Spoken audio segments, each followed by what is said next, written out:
Her granddaughter filmed her pouring gravy, zoomed in on her hands, called them lizard skin. Evelyn Whitaker didn't react. She rewrote the trust. By morning, Brielle was erased from the will, the deed, the family archive. No confrontation, just paperwork. No apology, just sealed documents. She'd spent a lifetime being edited, softened, overlooked. Now the estate bore no heir, only a legacy sharpened by silence. All right, before we dive into this crazy story, do me a favor. Subscribe and tell us where you're watching from. The house smelled of rosemary and roasted garlic. Evelyn had been basting the turkey since 6 that morning, slipping in and out of her slippers like muscle memory. The china was out. Real plates, not the dishwasher-safe ones. The napkins were cloth, folded into imperfect triangles because her hands didn't press creases the way they used to. By 4, her living room was blooming with noise. Laughter layered over sports commentary from the TV. Her son Mark was already on his 3rd beer, talking stocks with someone's husband. The cranberry sauce had a homemade shine, and Evelyn had even poured the spiced cider into her grandmother's old punch bowl. For a moment, just one, she allowed herself to think, "This is nice." Then the front door opened. "Sorry we're late," Brielle called out without apology, her voice sugar-laced but hollow. A gust of cold air followed her, along with her boyfriend, Caden, or Camden, something like that, tall, tan, and entirely disinterested. Evelyn's smile held. "Welcome in. Food's still warm." Brielle tossed her coat over the back of the couch, brushing past Evelyn like steam from a kettle. Her perfume was something sharp and expensive. She barely made eye contact. "You didn't start without us, did you?" "I would've, but they said it'd be rude," Evelyn replied, motioning toward the others with a dry chuckle. Plates clinked. People dug in. Evelyn moved between seats like a quiet tide, refilling gravy boats and resetting silverware. She was carrying a second tray of cornbread when she passed the dining room archway, and caught it. "Her skin makes me lose my appetite," Brielle whispered with a smug little snort, her lips brushing Camden or Caden's ear. He laughed like it was a joke meant to be shared. Evelyn didn't flinch. She simply stood in the doorway for a breath too long, cornbread in hand, like a ghost no one knew was still in the room. She placed the tray down gently on the sideboard and turned back toward the kitchen. Not a single person looked up. In the kitchen, she picked up the wine bottle with calm, practiced grace. Her fingers shook only slightly as she twisted the foil. When she re-entered the room, her smile was perfectly intact. "Top off, sweetheart?" she asked Brielle, who didn't answer. Her phone was held high, angling for the right lighting as she pouted into the camera lens. Camden or Caden grinned in the background, mouth full of mashed potatoes. Evelyn turned to walk away, then paused, half hidden behind the wall. Brielle giggled. "I swear, if I ever get that wrinkly, just unplug me." Evelyn didn't blink. She watched her reflection in the hallway mirror, cheeks hollowing, skin like fragile parchment. Then she reached up, smoothed a flyaway hair behind her ear, and turned back into the room. "I'm not feeling quite right," she said lightly. "Think I'll turn in early?" Mark barely looked up from his plate. "You sure, Ma?" "Quite." She gathered her coat, slid her arms into the sleeves with practiced poise, and let the door close behind her without slamming it. Outside, the air bit against her skin. She walked home in the quiet, 10 minutes down the block, past leafless oaks and families visible through golden windows. The moment the lock clicked behind her, the composure broke, but only slightly. She stood in the entryway, removed her shoes, and inhaled. The silence of her own home pressed in like a blanket.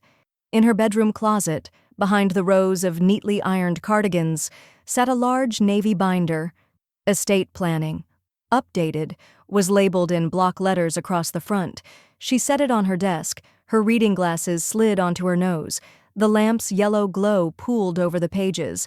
Assets, healthcare proxy, executor, beneficiaries. Evelyn flipped slowly, her index finger skimming the tabs until it landed on the page titled Distributions. Her eyes moved down the list. Her pen clicked softly. She drew one line, through a name. Then she picked up a sticky note. Wrote, "Reevaluate everything. No assumption is permanent. She placed the note on the binder's front cover and smiled. The next morning, Evelyn's hands hovered over her laptop like it might bite. She rarely checked social media. Mark had set up a Facebook for her years ago so she could see baby photos, but even that felt like eavesdropping on a party she was never invited to. Still, curiosity tugged at her like a loose thread. Maybe, just maybe, she had misheard. Maybe it was a moment, nothing more. She opened her email first. Spam, bills, one reminder from her pharmacy. Then she clicked the familiar blue F icon and typed Brielle's name into the search. There she was, pouty, airbrushed, with captions that always sounded like they were whispered into a mirror. The newest post was a video, Thanksgiving night. Evelyn tapped the screen. The volume started low. Family night. Brielle's voice cooed. The camera panned lazily across the dining room, catching Evelyn from behind as she ladled gravy onto someone's plate. Then Brielle turned the phone back on herself. Some of us are serving looks, some are just serving, she laughed, zooming in on Evelyn's arm mid-pour.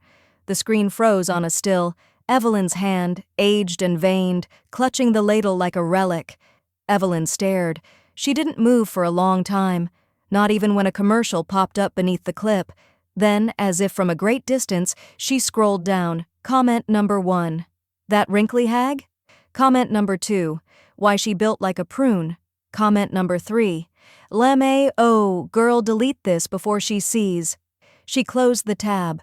Her breath was short, shallow, not crying, not anger, something colder. Like discovering the house you built had termites under every floorboard. Slowly, she stood. In her office, the printer hummed to life, ink on paper, the screenshot printed in color, the paused video, the comment thread like parasites clinging to it. She clipped it cleanly from the page, slid it into a plastic sleeve, and opened her estate binder. It fit perfectly behind the tab labeled Intent to Amend. She sat back down at the computer, searched her inbox. Subject, tuition, fall quarter payment received. The email was dated 18 months prior, the last time Brielle needed help. Evelyn had paid the full amount without hesitation. No thank you followed, just silence. And later, selfies in Paris with the caption, self-made every step. She closed the email, folded her hands. An hour later, Evelyn walked into a glass-walled office in the law firm downtown, her shoes soft against the tile. Nora looked up from her desk with a smile that dropped the moment she registered Evelyn's expression. No coffee today? Nora asked gently. No time for it, Evelyn replied. Nora gestured toward the seat across from her. Evelyn sat, removing a manila folder from her bag and setting it between them. I want a clean removal, she said simply. No contingencies, no reinstatement clause, nothing retroactive. Nora blinked. You're sure? Evelyn opened the folder. Inside was the printed post, the comment thread, and a copy of Brielle's previous inclusion in the trust. She's already writing me out of her life, Evelyn said, smoothing the edges. I'm just making it mutual. Nora picked up the paper. Her face stiffened as she read. That's public defamation at best. Evelyn gave a small, dry smile. Let the internet do what it does best. I'll do what I do best. There was a pause. Then Nora leaned back, folding her arms. This is permanent, she said. Once we draft it this way. I've never been clearer, Evelyn interrupted, voice steady as polished wood. Another beat passed. Nora nodded, clicked her pen, and began drafting. Outside, the wind kicked leaves into a spiral across the sidewalk. Evelyn sat in stillness, hands in her lap, watching the world pass through the glass. The exam room smelled faintly of antiseptic and lavender, an odd pairing, but somehow appropriate. Evelyn sat on the crinkling paper sheet, sleeves rolled up, hands folded in her lap. Her coat was draped over the chair, scarf still looped through the collar. Dr. Annika Feldman, her dermatologist for the last 10 years, scanned Evelyn's chart silently before glancing up. Routine checkup, or is something bothering you? Evelyn looked at her reflection in the polished metal tray beside the sink. The overhead light didn't forgive a thing. I wanted to talk about not doing anything anymore, she said. Dr. Feldman tilted her head, waiting. No more peels, no light therapy, no cover-ups. I don't want to pretend it's not there. Evelyn ran her fingers along the edge of her jawline. The sag, the spots, they earned their place. Dr. Feldman's face softened. Most people come here asking how to erase, not how to make peace. I'm not most people, Evelyn said, voice calm, unshaken. Not anymore. There was a pause. You're sure? The doctor asked. Clearer than I've ever been. Later that afternoon, Evelyn stepped into the light without her usual tinted moisturizer. No lipstick. Her hair was brushed but unstyled. In the cafe's tall windows, she caught her reflection and didn't look away. Paula was already seated, waving one hand with a grin that tugged all the way to her temples. A lifelong friend, a co-survivor of bad husbands and worse winters. They greeted each other with a warm nod, no theatrics. Wow, Paula said, narrowing her eyes. You're glowing, or maybe just real. Evelyn smiled. I've retired from the illusion. About damn time. Paula sipped her coffee. So, you gonna tell me what happened? Or do I have to guess which granddaughter finally pushed too hard? Evelyn didn't dodge. Brielle, Thanksgiving, she's not who I thought she was, or maybe she always was and I just hoped otherwise. Paula leaned forward. You were her backbone. Now break free. The words landed like a lock snapping open. Evelyn reached into her bag and pulled out a folded sheet of paper. Handwritten. The ink smudged slightly at the corners where she'd pressed too hard. Started something last night, she said. Not legal yet. Just something I needed to say. Paula adjusted her reading glasses. Evelyn didn't stop her from reading it silently. Brielle, there are quiet violences, the kind that smile at you from across a dinner table. Yours wasn't a knife, but it cut just the same. This is why you are no longer part of what comes next, not as punishment, as clarity. When Paula looked up, her eyes shone. You're not just removing her from the will, she said. You're writing her out of the story. Evelyn folded the letter back into its envelope. I'm finally authoring it. That evening, Evelyn drove to the bank just before closing. The manager recognized her, nodded respectfully, and led her to the vaults. The safe deposit box hissed open with a click. Inside, her mother's brooch, birth certificates, old deeds, and a folder marked Authority. She flipped it open, eyes scanning until she found the line. Durable power of attorney, Brielle M. Whitaker. Evelyn drew the paper out, stepped to the small shredder by the corner desk, and fed the document through. It came out the other end in thin, curling ribbons. Back in the vault, she added a new card to the access log. Paula's name. Signature clean, printed in block letters. As she left the bank, the sky was bruised purple and gray, heavy with winter. Evelyn stepped into the cold without flinching. The first email came just after 9 a.m. on Tuesday. Evelyn noticed it not because she was expecting it, but because of the subject line, chirpy and hollow, need FAFSA stuff again. She didn't open it right away. The subject alone told her everything. It was the same casual entitlement Brielle wore like perfume, undetectable to those who weren't looking, overpowering to those who couldn't ignore it anymore. Evelyn made her tea first, letting the kettle whistle a moment longer than necessary. She dropped in her usual slice of ginger, sat at the table, and only then clicked the email open. There was no greeting, no context, just 2 lines that felt more like a command than a request. Need your SSN and last year's tax doc again. Also, whatever form you used to submit my info to FAFSA. The X. There was no acknowledgement of the last few days, no apology, no mention of Thanksgiving. Evelyn read it once, then again, slower this time, as if the tone might change if she gave it room. It didn't. She closed the laptop and left it untouched on the table, next to her tea, which was already cooling. By afternoon, her phone buzzed with a follow-up text. Hey, did you get my email? PLS respond. Need it soon or I'll lose aid. Evelyn didn't answer. She didn't delete the message either. She simply placed the phone on the windowsill and returned to folding laundry in silence, each towel creased neatly, corners aligned, the way she'd done for 40 years.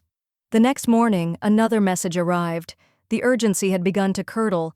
Don't know what's going on with you, but this is important. Stop being petty. Evelyn opened her laptop, clicked compose, and began typing slowly, choosing every word as carefully as if it were being carved in stone. To Brielle M. Whitaker. Subject: FAFSA documentation request. Dear Brielle, this request is no longer applicable. Please make alternate arrangements. Evelyn. She didn't reread it. She didn't pause over the wording.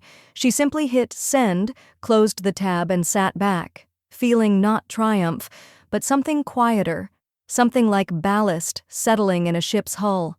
Within an hour, the voicemails started arriving. The first one was coded in false sweetness. Hey, just saw your email. I think there's some confusion. I'm really in a bind here, so if you could just send the forms like usual, that'd be awesome. The second had lost its soft edges. I don't get why you're doing this. It's literally a signature and a social. It's not about you. The third one stung, not because it was harsh, but because of how familiar it was. You always make everything about pride. Maybe that's why nobody calls you first. It's exhausting. Evelyn sat still after listening, her hands folded over the edge of the kitchen counter, the quiet of the house thickening around her. She opened her email again. To Nora Bennett, Esquire. Subject: documentation. Submission: Whitaker Communications. Hi. Nora, attached are 3 voicemails from Brielle received between March 4th and 5th. Please file under communications log. Will review and beneficiary notes. No reply needed. Warmly, Evelyn. After she pressed send, she walked into the living room, opened her filing cabinet, and pulled out the folder marked Roth IRA, beneficiary designation.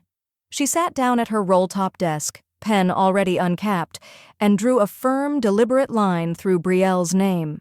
In the margin beside the strike-through, she added a note in clean, decisive cursive: beneficiary status revoked. Clause added: disrespect forfeits all rights. She scanned the document, printed a fresh copy, and slid it into the binder under the amended estate plan. Her breath felt even, her heartbeat measured. This wasn't vengeance. It was correction. The house around her was quiet, but it no longer felt like absence. It felt like control.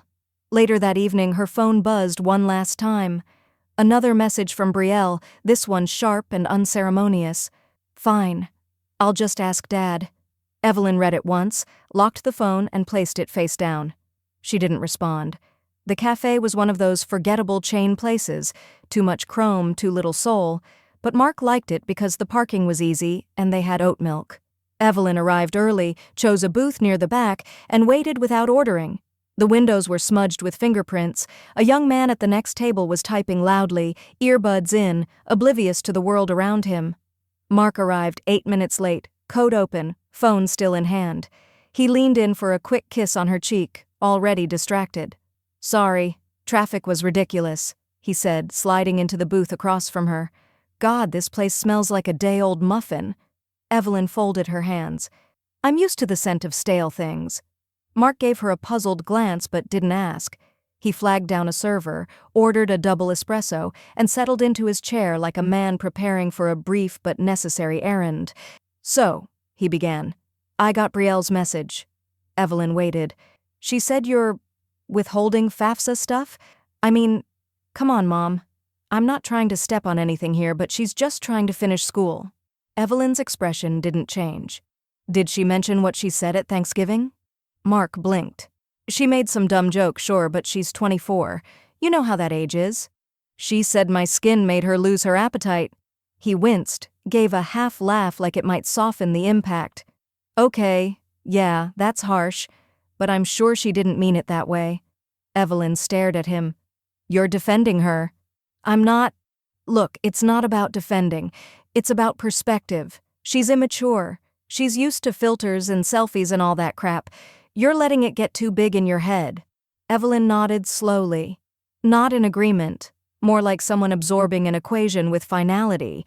He took a sip of his espresso and kept talking, unaware he'd already said too much. Honestly, I think she just freaked out because she thought you were always going to be her safety net. Maybe this is a good lesson for her.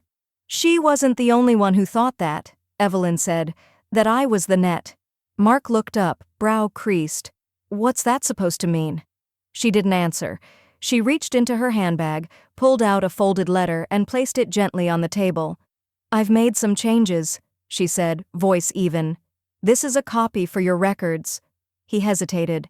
Changes to what? To the trust. Wait, what kind of changes? His voice sharpened, the latte warmth suddenly gone. You were listed as contingent trustee. Mark's mouth opened slightly. He didn't speak. You're not anymore. He stared at her, blinking like someone who's just missed the last step on a staircase. Why would you do that? You know You always assumed, Evelyn said. There's a difference. Mark sat back in the booth. For once, the words didn't come easily. You're really doing this over a joke your granddaughter made? No, Evelyn said. I'm doing this because I watched my own son prioritize his daughter's discomfort over my dignity, and because when I needed clarity, all you offered was noise. The table between them felt wider now. Mark's hands fidgeted with the edge of the napkin dispenser. I didn't know you were feeling this way, he said at last. You never asked. The silence that followed wasn't angry, it was decisive. When she stood, Mark didn't rise with her. He looked down at the paper again like it might rewrite itself. But the words were there, legally binding, emotionally irreversible. Evelyn walked out without looking back. Later that day, she met with her financial advisor, a thin, meticulous man who had always spoken to her with the respect she no longer expected from blood. He confirmed Mark's removal from the contingent role, processed her paperwork, and double-checked the designation for her new executor. Would you like to finalize the successor, trustee? He asked. Yes, Evelyn said. Assign it to Paula Green. He looked up, blinked. Family friend? Chosen family, she replied. The kind that doesn't need reminders about respect. He smiled, not unkindly. Understood. She signed with a pen that glided smoothly over the line. Her hand didn't shake. The video was only 31 seconds long, but Evelyn had practiced it for nearly an hour before pressing record. The light in the dining room was gentle but honest, casting no flattery, making no edits. She sat in front of the fireplace, her cardigan buttoned to the collar, her silver hair pulled back into its usual neat twist. When your own kin tries to erase you, she said, her voice steady, don't vanish quietly. Let them learn what a woman looks like when she is no longer interested in being polite about her own disappearance. That was it. No preamble, no hashtags. She uploaded it to the private message board for the Silver Thread Collective, a small online gathering place for older women navigating retirement, reinvention, and sometimes grief. She'd only ever lurked before, commented once, maybe twice. But this time she clicked post without hesitation, then closed the laptop and left it in the study. By morning, there were 42 responses. By afternoon, over 100. Her inbox was full of quiet echoes. My daughter-in-law rolls her eyes every time I speak. My son told me I was lucky to have a house, as if I didn't pay for every brick. She posted a side-by-side of me and her Botoxed friend with the caption, Aging, do it wisely. Evelyn read each message carefully, nodding without realizing, her fingers hovering over the reply button and then pulling back. She wasn't sure what to say, not yet. But the resonance was there, humming beneath the words like a second heartbeat. The next invitation came via a direct message. A woman named Darlene, who hosted a quiet little podcast for elder support groups, had seen Evelyn's post and wanted to know if she'd consider contributing an anonymous story. Just a 5-minute segment, she wrote. We protect names. We protect dignity. We don't protect the problem. Evelyn replied, I'll try. They recorded the interview 2 days later. Evelyn spoke slowly, thoughtfully, her words measured. She described the comment at Thanksgiving, the photo, the laughter, the years of support gone unnoticed. Darlene had a gentle voice and asked no invasive questions. Before they wrapped, she said, Would you be okay if we included a voice message sent to you by your relative? We can distort the audio, no identifiers. Evelyn paused. Then she forwarded the clip, The one where Brielle had said, "Maybe that's why nobody calls you first. It's exhausting." When the episode aired, Evelyn didn't tell anyone. She didn't post it, but that evening she listened alone, wrapped in her mother's old quilt, the sound of her own voice barely recognizable. Firmer, quieter, more rooted than she'd ever known herself to be. The podcast received nearly 10,000 downloads in a week. On the 5th day, she received a second message from Darlene. "There's a local dignity forum forming in town next month. We need co-hosts. Would you consider it?" Evelyn read the message twice, not because she was unsure, but because the idea of being seen, really seen, had once seemed so far out of reach she wasn't sure she trusted the invitation. She stood from her desk, walked to the hallway mirror, and looked herself full in the face. The eyes staring back were softer now, but clearer. She typed back, "Yes, I would be honored." That evening, she pulled a new notebook from the drawer. The pages were thick, cream-colored. She smoothed one flat with her palm, uncapped a fountain pen, and wrote carefully across the top. Unwritten, uninvited, unshaken. The first entry wasn't dramatic. It didn't begin with fury or regret. It began like this. The erasure starts small. A missed thank you, an eye roll, a silence where warmth once lived. But a woman does not need applause to exist. She only needs clarity. And paper. The invitation came folded in thick cardstock, the kind that left a trace of powder on your fingers. Inside was a single embossed line in small serif font. Visage, an evening of unfiltered beauty, a portrait celebration of age, experience, and identity. Paula had forwarded it along with a post-it stuck to the back. "You should see yourself the way others ought to." Evelyn stood outside the gallery for a moment before going in, buttoning her coat all the way up, then unbuttoning it again. Through the glass she could see framed photographs mounted on clean white walls, gray hair, crow's feet, sun-damaged shoulders. Some women looked defiant, others looked simply real. No one was laughing. No one was apologizing.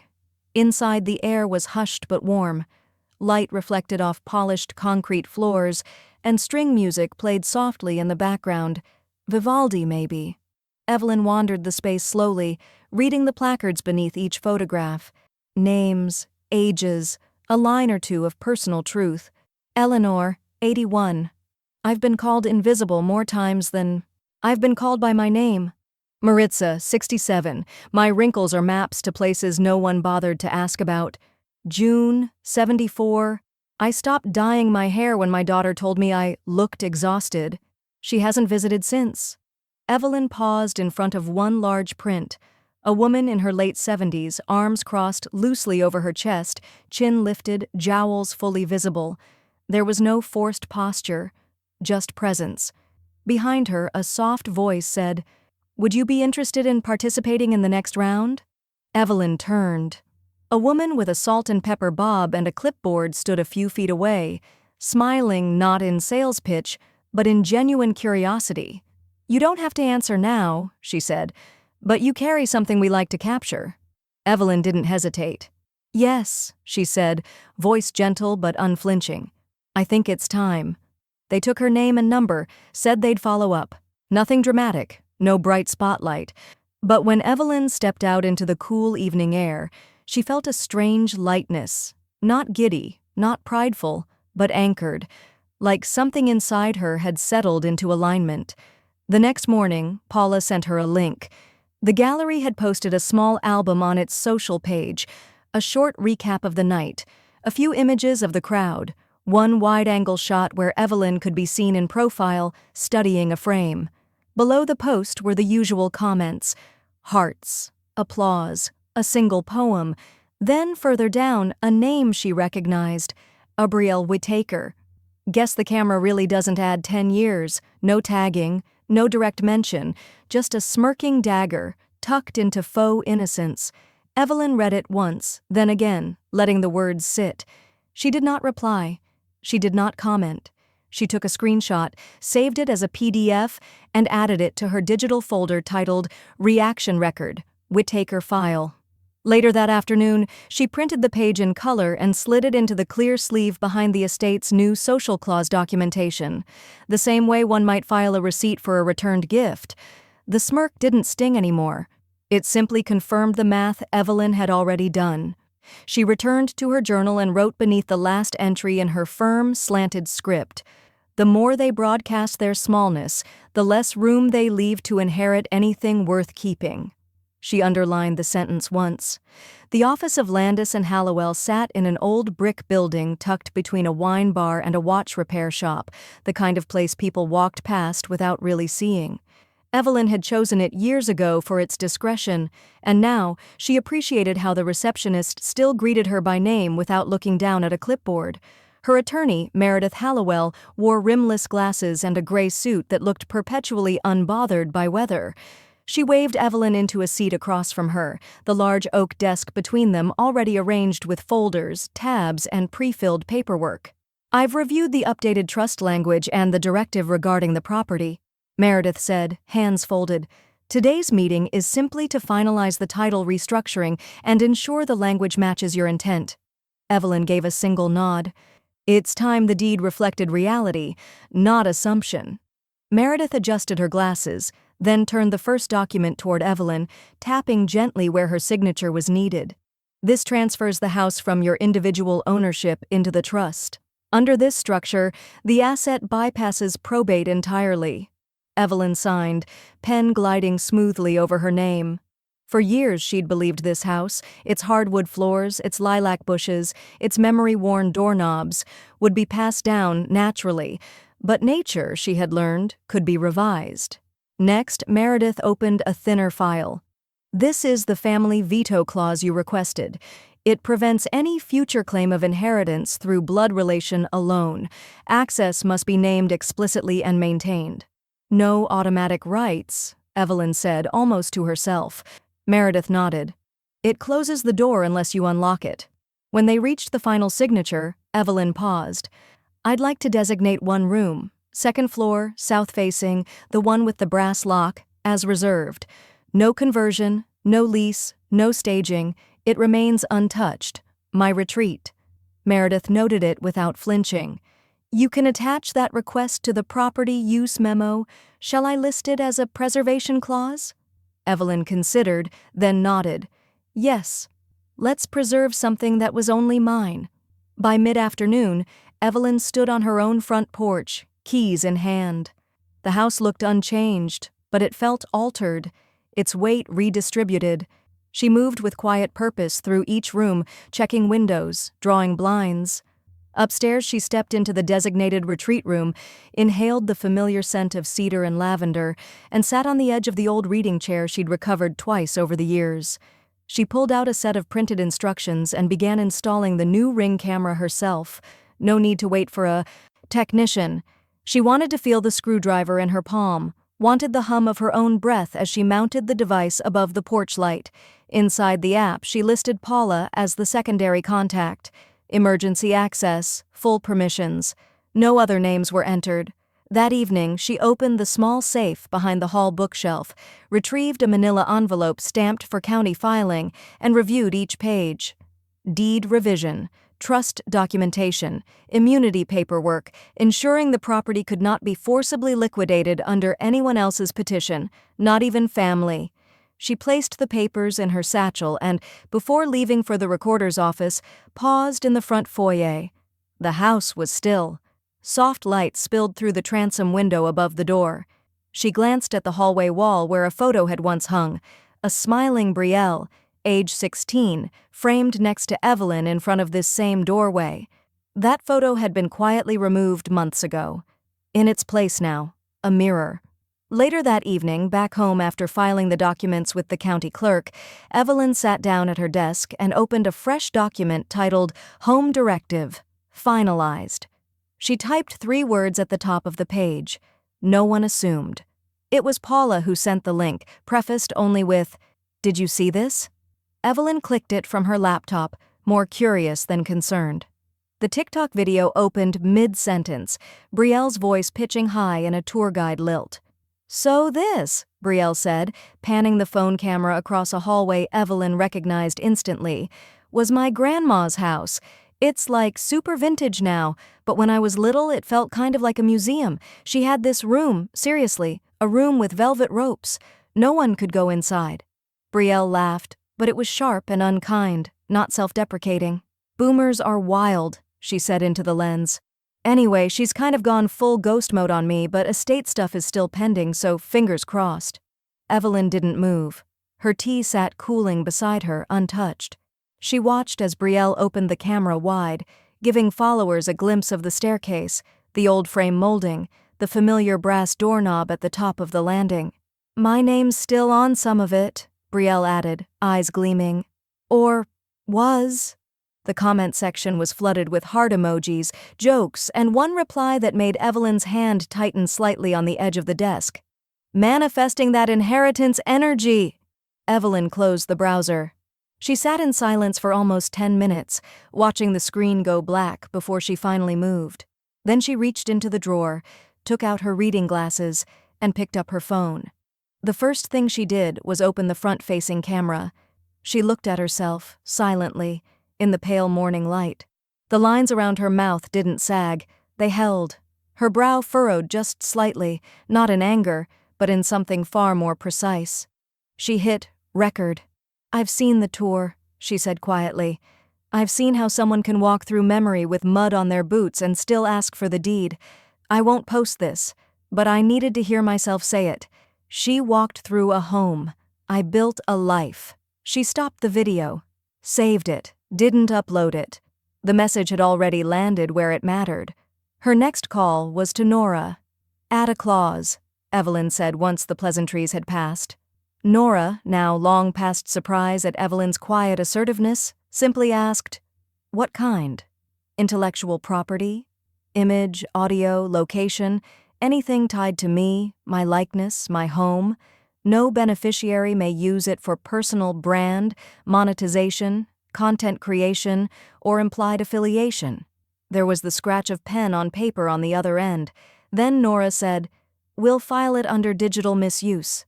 "You're creating an estate firewall." "Exactly," Evelyn replied. "And Brielle?" Evelyn's voice didn't change. "She made me invisible. I made her irrelevant." That afternoon, Evelyn returned to her journal.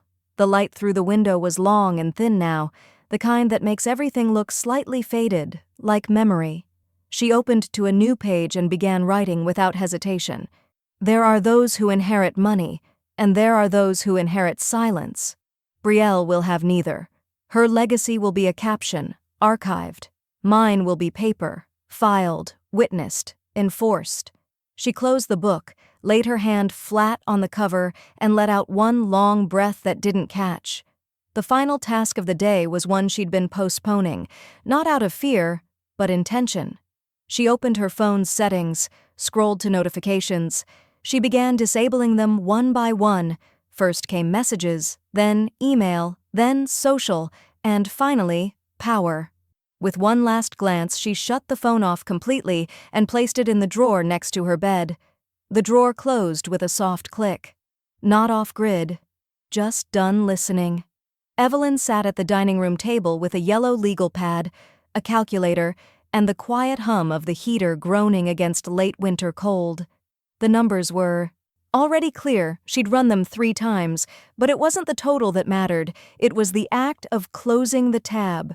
She logged into the university's Bursar portal using the student ID she still had written on an old note card in the drawer labeled Records Whitaker. The balance due appeared in bold red font, $3,428.17. Not much, in the grand scheme. Certainly not enough to hold someone hostage. But enough, Evelyn knew, for Brielle to keep it hanging over every future conversation like a tether, fraying but still functional. She clicked Pay in Full. The receipt downloaded instantly.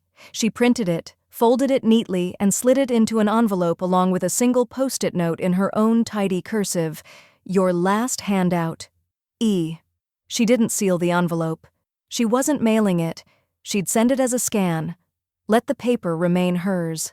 Later that day, she forwarded the tuition confirmation to Brielle's school email with no subject line, no message, just the receipt and an attached scan of the note. By evening, Evelyn was making soup when Paula called. "You need to see what she posted," Paula said, tone careful. "I don't," Evelyn replied, but walked to the laptop anyway. It didn't take long to find. Brielle had uploaded a selfie to her stories, tear-streaked, smudged eyeliner, shoulders hunched in the kind of vulnerable pose that didn't match the tone of the caption. "When your own blood treats you like an invoice. What happened to unconditional love?" That was followed by a rapid stream of short videos, some barely coherent, others laced with half-truths and strategically omitted context.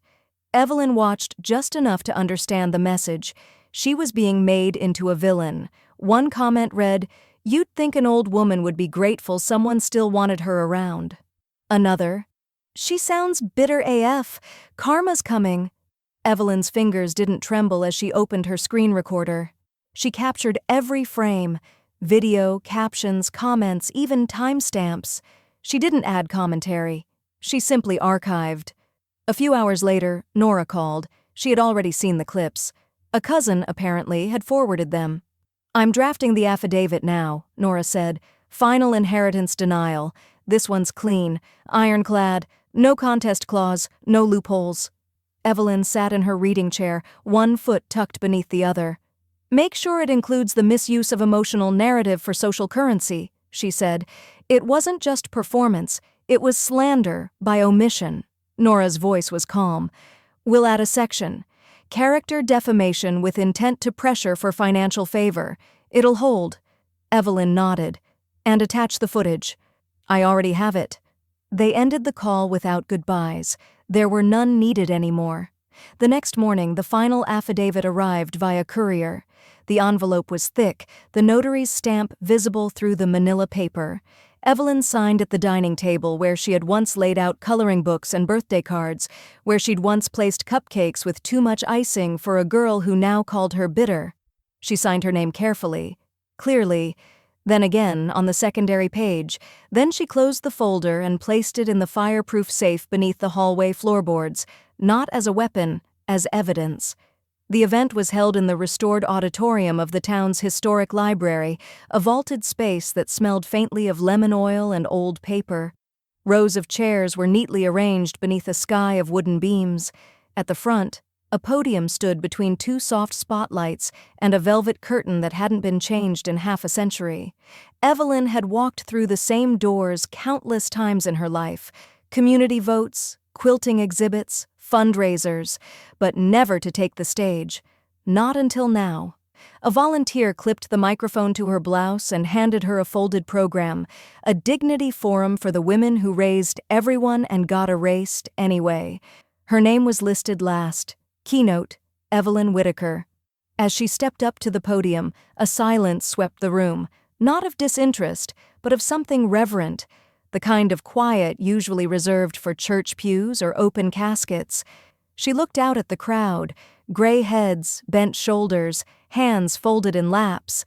But every pair of eyes was alert, focused, hungry. Evelyn didn't bring notes. She didn't need them. "When I was 30, I started wearing concealer under my eyes," she began, voice even but unshaking. "By 40, I owned 5 kinds. At 50, I started noticing people interrupting me mid-sentence.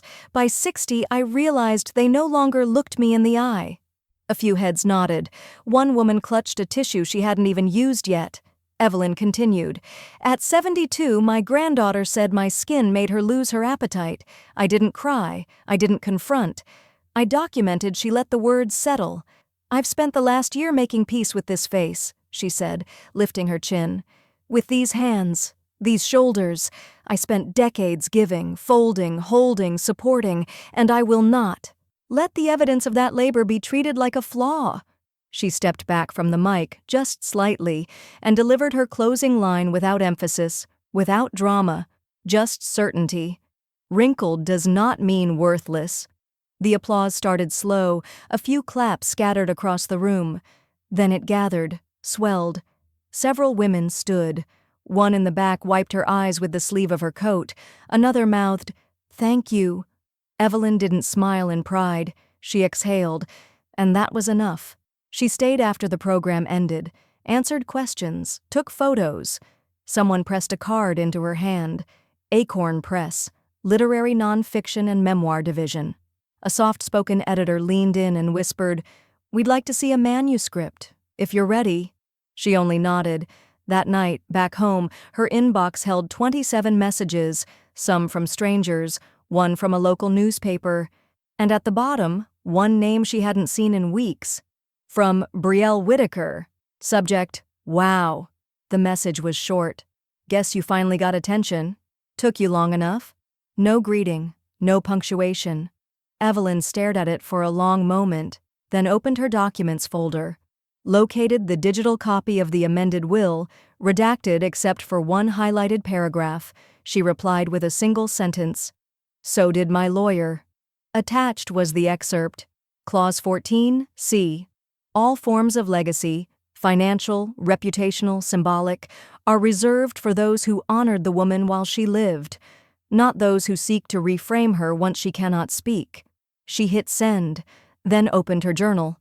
They wanted the story without the woman, the house without the history, the name without the labor, but I am no longer lending myself to unfinished drafts. The video arrived through a group chat Paula had been added to by accident, some distant relative trying to loop in the elders, as if that weren't the very root of the problem. She handed her phone to Evelyn without commentary, just a slight narrowing of the eyes. "Play it," she said. "But don't pause, don't rewind, once through." Evelyn adjusted her glasses and tapped the screen. The lighting was soft, diffused. Brielle sat at the edge of a sofa in what looked like a tastefully staged apartment, cream pillows, houseplants that didn't belong to her. The camera angle was slightly elevated. Her makeup was perfect. "Hi everyone, I've been reflecting a lot lately." Her voice had that quiver too consistent to be spontaneous quality, scripted softness. "Family is complicated. We don't always handle things the best way. I said things I regret, deeply. I never meant to hurt my grandmother." Evelyn flinched, not from the sentiment, but from the "my." Possessive without presence. "And I'm sorry if my actions have caused pain. I think intergenerational wounds are real. We all have growing to do." The video cut out before it could land on another filtered sigh. Evelyn handed the phone back. "She's sorry for the optics," Paula said flatly. "She's not wrong," Evelyn replied. "It's just not the wound she thinks she's treating." They sat in silence for a moment, the kind only true friends can share without apology or awkwardness. Later that night, Evelyn sat at her desk and pulled a blank sheet of stationery from the drawer, the good kind, heavy, textured, with her name printed in raised gray at the top. She uncapped her fountain pen and began to write. "Brielle, you said you were sorry. I believe you meant it in the way most people do, momentarily and performatively. I don't doubt the tear in your voice. I doubt the absence of its cost. Love without respect is a poison served in a crystal glass. I drank from it for years. There will be no response, no second statement, no platform offered for your redemption arc. I wish you enough distance from your reflection that one day you might finally see yourself. But not on my time." She folded the letter, slid it into an envelope, and placed it at the bottom of the drawer marked unsent. Then she turned to her desktop folders. One by one, she opened the family archive videos. Christmases, birthdays, graduations. In each, Brielle appeared in snippets, usually center frame, usually posing. Evelyn clicked edit, trimmed her out gently with surgical care. No erasure, just absence. A new title flashed at the top of the folder, Legacy Videos, Final Cut. She saved the file, then turned to the leather-bound photo albums stacked on the shelf beside her desk, the physical ones, the ones that would one day pass into someone else's hands. Page by page, she removed photos where Brielle stood stiff and smiling beside Evelyn, slices of performative memory. She did not destroy them. She placed them in an envelope labeled Archive, restricted, sealed it, and stored it in a locked drawer. Then she opened the album again and took her pen to the captions. Next to a family reunion photo, "Not pictured, those who looked away." Next to a Thanksgiving table, "Who you feed is not always who thanks you." Evelyn closed the album and sat back, the silence of the room warm with resolve. The next morning, she met with Nora to set up a foundation. "I want to create something forward-facing," she said, "not reactive, intentional." Nora raised an eyebrow. "A foundation?" "No," Evelyn replied, "a scholarship." They worked through the language for hours, but the title Evelyn had already chosen. It would be named in honor of her mother, Margaret Ann Leland, a woman who'd held 2 jobs, 3 kids, and never once asked for praise. The award description read, "For respectful future women, those who lead with dignity, listen with intent, and leave no one unseen." It was an email she almost deleted, subject line vague, sender unfamiliar, but something in the brevity of it made her pause. From Liam Garrison, subject, "Just thank you body. You don't know me well, but I wanted to say I always respected you, even when Brielle didn't, especially then." Liam attached was a single PDF. She stared at the screen, mouse hovering over the file name, then she clicked. It was a collection of screenshots, private messages, a group chat, time-stamped from nearly a year ago when Liam and Brielle were still together. In one, Brielle had sent a selfie from Evelyn's house, captioned beneath it, "Just finished helping Grandma wrap birthday gifts with her gross ancient lizard hands. Send moisturizer and a miracle." A cascade of laughter reactions followed. The next image was of Evelyn pouring tea, unaware she was being photographed from behind. Her shoulders stooped, her hair undone from the wind. The message beneath it read, "Honestly, I should post her and go viral for charity." Evelyn's throat tightened, not with tears, but something colder, sharper. The kind of sting that didn't call for crying, just stillness. There were 6 more messages, none worth quoting. Each one proof that the contempt hadn't been thoughtless, it had been curated. She closed the PDF and leaned back in her chair. Her hands rested on the armrests, loose and open. She wasn't angry, but for the first time in a very long while, she felt the full weight of being mocked by someone she had once carried on her hip. Later that afternoon, Paula arrived with a bag of groceries and a borrowed mystery novel. Evelyn didn't say anything until they were 2 mugs deep into chamomile. "I got a message," she said. "From Liam." Paula glanced up, curiosity careful. "The ex-boyfriend? He admired me, apparently. Quietly, respectfully. And then he sent screenshots." Paula's face shifted, tightened, but didn't intrude. "There was one," Evelyn said slowly, "that called my hands lizard skin. Another that made fun of how I looked from behind, how age clung to me." For a beat, neither woman spoke, just the sound of the teapot clicking as it cooled. Then Paula reached over and placed her hand over Evelyn's. "She stayed small," she said. "You left Grace behind you like breadcrumbs. It's not your fault if she starved in the middle of it." Evelyn nodded. "I know." But the words had still landed, and they lingered. That night, Evelyn opened her journal and turned to a blank page. She uncapped her pen, but instead of writing, she stared at the top margin for a long time. The space felt sterile now, hollowed out. Every past entry had been a ledger of memory, a reclaiming of voice. Now, the voice didn't need the echo. She capped the pen, then closed the journal. "I'm done recording pain," she said aloud, to no one. She placed the journal in the drawer beside the unsent letter to Brielle and shut it with finality, not slammed, not hurried, just closed, with the knowledge that some doors seal better when quiet. At her desk, she opened her email. To Nora Bennett, Esquire. Subject, Estate Update, Finalization, Request. "Hi Nora, please proceed with full finalization, no more edits. Seal it. Warmly, Evelyn." She stared at the screen for a moment after hitting send, not for confirmation, not for regret, just reflection. A heartbeat's pause in a year-long exhale. 10 minutes later, Nora replied. Subject, confirmed. "The will and trust are officially locked. Nothing more to adjust. You've built a fortress, Evelyn. May you never need to revisit it. Nora." The community center had rebranded itself since Evelyn had last stepped through its doors. What used to be linoleum floors and folding chairs was now soft track lighting, mural-painted walls, and ergonomic beanbag seating in the lounge corner. But the bones were the same. This was still a place where people came to figure out how to grow, to lead, and sometimes to heal. Evelyn had been invited by one of the local youth program directors who'd seen her forum speech. She hadn't hesitated. If the past year had taught her anything, it was that silence begets erasure. And she was finished letting silence do any of the work. The room was filled with women in their early 20s, some college students, some between jobs, some just trying to find a direction that didn't twist them into something unrecognizable. They sat in a half circle, notebooks open, phones resting face down beside iced coffees. Evelyn stood at the front, not at a podium this time, just on even ground. One woman with a buzz cut and a septum ring raised her hand. "Can I ask, how do you stay resilient? I mean, without going numb?" Evelyn didn't answer right away. She reached into the leather satchel she'd carried all year, the one that had once held legal documents, edited wills, notarized grief.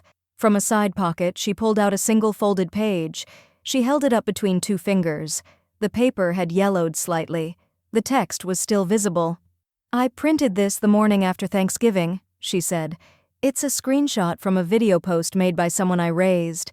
The room quieted, tension coiling in the air. She said my skin made her lose her appetite. A soft gasp in the back. Eyes widened. One girl's mouth dropped open, but she caught herself, blinked it into composure. Evelyn didn't flinch.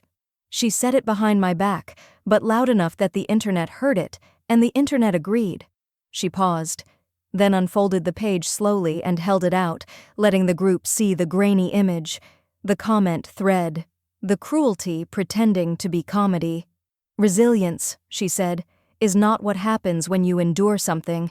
It's what you do the moment after you decide not to endure it anymore." She brought the paper back to her chest.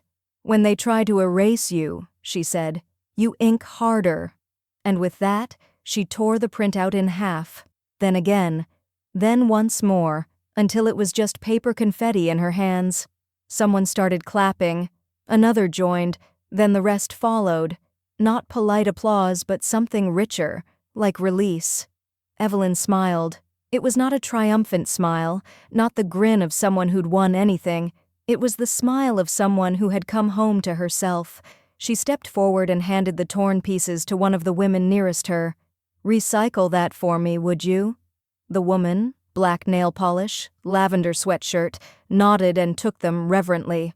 As the room quieted again, Evelyn scanned their faces. They were listening. They were writing this down inside their futures. "I'm not your mother, your mentor, or your warning," she said. "I'm the mirror no one offered me at your age. Take what you need. Leave what you don't. But remember this, your worth is never up for comment." Heads nodded. A few eyes shone.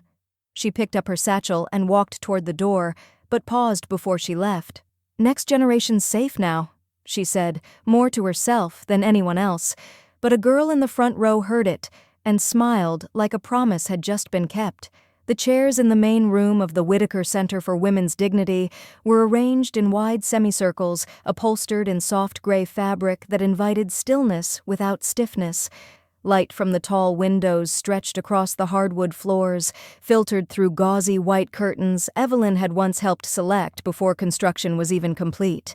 On each seat sat a folded program, thick paper, no gloss, bearing her name and the title of the event, Legacy in Wrinkles, a celebration of unquiet women.